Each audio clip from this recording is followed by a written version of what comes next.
ఆమ్, ఎక్కడైనా సర్కార్ ఒక కొన్ని దిద్దుబాటు చర్యలు తీసుకుంటుంది. సో మొన్న జరిగిన హైదరాబాద్ రామంతపూర్లో జరిగిన ఆ ర్యాలీలో జరిగిన ఘటన ఒక 5-6గురిని పొట్టన పెట్టుకోవడం కావచ్చు, ఆ విద్యుత్ శాఖతో చనిపోవడం, దాంతో మరి దీనికి కారణం అంటూ విద్యుత్ శాఖ వీళ్ళ మీద ఆరోపణలు చేయడం, ఒక రకంగా చెప్పాలంటే మరి వాళ్ళకు మరొకసారి కేబుల్ ఆపరేటర్లను వాళ్ళ వృత్తి కావచ్చు, తర్వాత వాళ్ళ నెత్తిన కావచ్చు, వాళ్ళ పీక మీద కత్తి పెట్టినట్టయితే కనిపిస్తుంది. దీన్ని ఎట్లా చూస్తారు?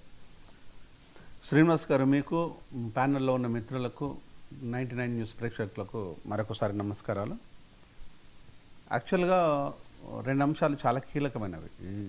దీని కనుక మనము అబ్జర్వ్ చేసినట్టయితే, ఒకటి వచ్చేసేమో ప్రభుత్వం తీసుకోవాల్సిన చర్యలు, నెక్స్ట్ వచ్చేసి కేబుల్ ఆపరేటర్లు ఎలాంటి జాగ్రత్తలు దీనిపైన ఉండాలి. సో శ్రీకృష్ణ జన్మాష్టమి రోజు రామంతపురంలో జరిగిన సంఘటన నిజంగా చాలామందిని కలిసివేసింది. అక్కడ 5 కుటుంబాలు, it's not a small thing, 5 కుటుంబాలు ఈరోజు రుడుంద పడిపోవటం, దానికి ఎవరు ఈ పాపానికి కారణం ఎవరన్నట్టుగా ఉంటే దానికి బాధ్యులు అనే విషయాన్ని ఇంతవరకు ప్రభుత్వం తేల్చుకోకపోవడం ఇది బాధాకరమైన విషయం. సో ఆ కుటుంబాలకు ఆ జరిగిన ఇన్సిడెంట్కు నిజంగా నా ప్రగాఢ సానుభూతిని తెలియజేస్తున్నాను. సో ఇది బాధాకరమైన విషయం.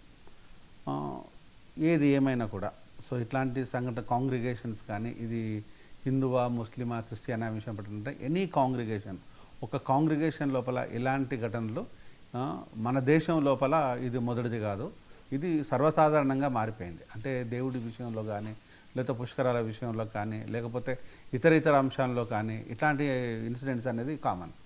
దీనిపైన మాట్లాడుతున్నారు, వదిలేస్తున్నారు తప్పితే ఒక పటిష్టమైన చర్యలు ప్రభుత్వం నుంచి లేవు. ఇది ఒకటి.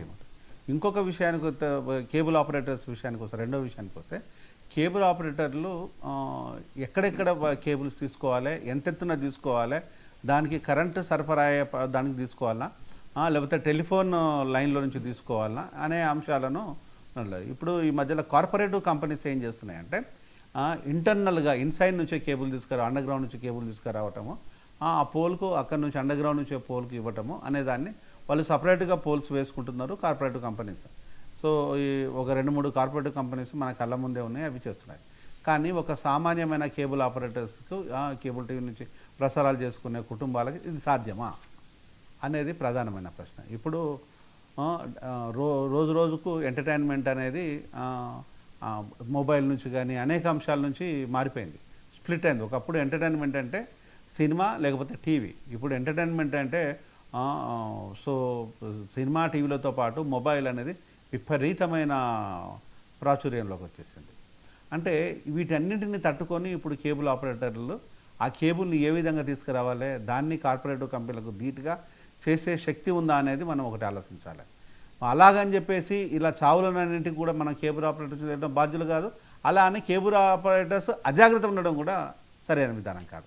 ఓకే, థ్యాంక్ యూ జయరామ్ గారు. ఒకసారి పమ్మి సురేష్ గారు ఉన్నారు, ఆయన మరి తెలంగాణ ఎంఎస్ఓలకు సంబంధించిన రాష్ట్ర అధ్యక్షులుగా ఉన్నారు. ఆయనతో మరి సురేష్ గారు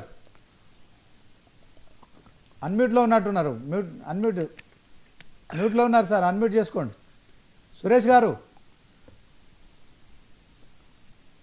హలో సురేష్ గారు,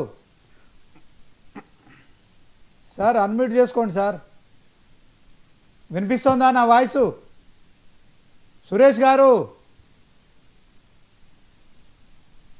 ఓకే. మొత్తానికి జయరామ్ గారు, ఇది దీంట్లో మరి కేంద్ర ప్రభుత్వం కేబుల్ ఆపరేటర్ల కోసం మరి రైట్ ఆఫ్ వే, దారి హక్కు అనేది ఒకటి వాళ్ళ కోసం కల్పించింది. ఈ నేపథ్యంలో తెలంగాణ రాష్ట్ర ప్రభుత్వం, ఇప్పుడు కాంగ్రెస్ ప్రభుత్వం ఏం చేస్తుందంటే పూర్తిగా హైదరాబాద్లో ఈ ఘటనకు వాళ్ళనే బాధ్యులు చేస్తూ ఇటు విద్యుత్ శాఖ కావచ్చు, అటు ప్రభుత్వం కేబుల్ కట్ చేయాలని చెప్పి కూడా దీన్ని ఎట్లా చూస్తామంట అంటే కేబుల్ ఒకటి వచ్చేసేమో హక్కులే కాదు, బాధ్యతలు కూడా ఉంటాయి ప్రతి మనిషికి. ఇటు ప్రభుత్వానికి కావచ్చు, లేకపోతే కేబుల్ ఆపరేటర్స్ కూడా హక్కులతో పాటు బాధ్యతలు ఉంటాయి. ఆ బాధ్యతలు నిర్వర్తించడం లోపల మనము ఏ విధమైన అవగాహన ప్రభుత్వానికి ప్రజల మీద ఉండాలి, నెక్స్ట్ వచ్చేసి కేబుల్ ఆపరేటర్లకు సొసైటీ మీద ఉండాలన్నది చాలా కీలకం. నేను ఇక్కడ బాధ్యులు అనేది ఇద్దరు చాలా కీలకమైన వ్యక్తులు, అంటే డౌట్ ఏం లేదు. కానీ ఇక్కడ ప్రభుత్వం ఒక కేబుల్ ఆపరేటర్లు మాత్రమే బాధ్యులను చేసేసి దాన్ని ప్రజల ముందు వాళ్ళని దోషులుగా నిల్చోబెట్టడం మాత్రం పెద్ద ప్రయోజనాలు ఏముండవు. ఏమవుతుంది, కేబుల్ ఆపరేటర్లకు తీసుకుంటారు, ఇది ఎవరికి ఉపయోగం ఉంటుంది, మళ్ళీ కార్పొరేటివ్ సంస్థలకు ఉపయోగం ఉంటుంది. కార్పొరేటివ్ సంస్థలకు ఉపయోగం ఉంటుంది అనుకున్నప్పుడు మరి ఇక్కడ దానిపైన డిపెండ్ అవుతున్న కొన్ని కుటుంబాలు మరి లోకల్గా బతికే వాళ్ళ పరిస్థితి ఏంది? ఇది కూడా ప్రభుత్వాలు ఆలోచించాలి. అంటే కేబుల్ ఆపరేటర్ల మీద ఒక ఆంక్షలు పెడుతూనే దాని వాళ్ళకు ఒక అవగాహనను కల్పిస్తూనే ఇప్పుడు మనం చూస్తున్నాం టీవీలో ఒక్కొక్క పోల్ చుట్టూ, ఇప్పుడు టీవీలు చూడడం కాదు, మీరు ఎక్కడికైనా వెళ్ళినా కూడా పోల్ చుట్టూ విపరీతమైన వైర్లు కట్టలు కట్టి ఉంటుంది. అంత ఎందుకు ఎక్సెస్ వైర్ని పెట్టుకోవాలి? అది కేబుల్ ఆపరేటర్కు పెద్ద ఉపయోగం ఉండదు. దానివల్ల ఏదన్నా జరగకూడని జరిగితే చాలా ఇబ్బందులు ఉంటాయి. అది కూడా చూసుకోవాలి. మళ్ళీ ఇంకోటి షాక్ సర్క్యూట్. నిజంగా కనుక నేను కొన్ని సందర్భాల్లో మాట్లాడాను. కేబుల్ ఆపరేటర్స్ టెలిఫోను వాటి కోసము స్తంభాల కట్టినప్పుడు పెద్ద ఇబ్బందులు ఉండకపోవచ్చు, కానీ ఇది కరెంటు పోల్లో కట్టినప్పుడు మాత్రం కొంత ప్రమాదాన్ని ఉంటుంది. ఎందుకంటే అక్కడి నుంచి ఎర్త్ వైర్ కనుక ఎక్కడన్నా తగిలినప్పుడు కానీ, లేకపోతే ఇతరమైన ఇబ్బందులు కలిగినప్పుడు కానీ, ఆ వైర్ నుంచి ఏదైనా అనుకోకుండా వైర్కి ఎక్కడైనా తగిలి కరెంటు పాస్ అవటం కానీ, అది డైరెక్ట్గా ఆ కుటుంబంలోకి కరెంటు అడ్డదిడ్డంగా వచ్చేసి స్పాయిల్ చేసేదానికి ఛాన్స్ ఉంటుంది. ఇలాంటి సంఘటనలు లేవా అంటే 100% కొన్ని సంఘటనలు జరిగినవి. అంటే కరెంటు వస్తున్నప్పుడు పోయినప్పుడే కాదు, మనకు తెలియకుండానే టీవీని ఆపరేట్ చేస్తున్నప్పుడు కానీ, చిన్నపిల్లలు పట్టుకున్నప్పుడు కానీ ఇలాంటి సంఘటనలు జరిగినవి, అలాంటి సంఘటనలు ఉన్నవి. అంటే మీకు ధారావి లాంటిది ఒక మాస్ ప్లేస్ ఉంటుంది ముంబై లోపల. అక్కడ ఉండే కేబుల్ సిస్టాన్ని మనము ఇంత భయంకరంగా ఉంటుందనుకుంటా. అలాంటి ధారావి లాంటి సిస్టంలో ప్లేస్లో కూడా కేబుల్ ఆపరేటర్లు ఒక క్రమశిక్షణగా ఉన్నారు. సో దాన్ని అంటే ఏషియాలోనే అతిపెద్ద మాస్ ఉన్న ఏరియా అది. సో దాన్ని మనం కొన్ని ఏరియాస్ని మనం అబ్జర్వ్ చేసేసి ఏ విధంగా మనం తీసుకోవాలి, ఏ విధంగా ప్రజల్లోకి వెళ్ళాలి, ఆర్థికంగా ఇబ్బంది పడకూడదు అలాగని చెప్పేసి అమాయకులకు ప్రాణ నష్టం కూడా జరగకుండా చూసుకోవాల్సిన బాధ్యత కేబుల్ ఆపరేటర్ల మీద ఉంది, ప్రభుత్వం మీద ఉంది. ఓకే, మొత్తానికి ఆ 5 కుటుంబాల విషయంలో వాస్తవానికి అలాంటి ఘటన జరగరాదు. అయితే దీంట్లో అది ఎవరు కావాలని చేసేది కాదు, ఇటు విద్యుత్ శాఖ యాక్సిడెంటల్గా జరిగిన అంశంలో మరి వాళ్ళకున్న హక్కులు, దారి హక్కు అనేది ఒకటి మరి కేంద్ర ప్రభుత్వం రైట్ ఆఫ్ వే అది కూడా కల్పించిన నేపథ్యం రాష్ట్ర ప్రభుత్వం కూడా పరిగణనకు తీసుకోవాలి. ఏదో కంటి తుడుపు చర్యలు కాకుండా మీరు అన్నట్టు కాయకల్ప చికిత్స జరగాలి, దాంట్లో ఎలాంటి సందేహం లేదు.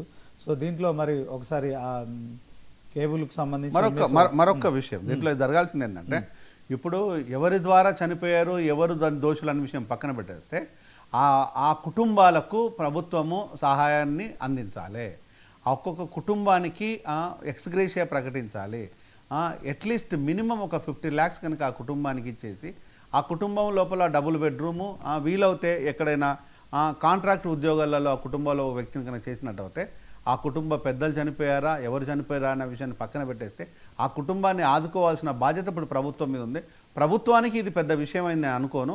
ఇది డెఫినెట్గా సినిమాటోగ్రఫీ మినిస్టర్ కిందకి వస్తుందా, లేకపోతే విద్యుత్ శాఖ కిందకి వస్తుందా అనే విషయాన్ని చర్చలు పెట్టకుండా ప్రభుత్వం బాధ్యత కాబట్టి ప్రభుత్వం దీన్ని యుద్ధ ప్రాతిపదిక మీద ఈ కుటుంబాలను ఆదుకోవాలని మాత్రం నేను రిక్వెస్ట్ చేస్తున్నాను.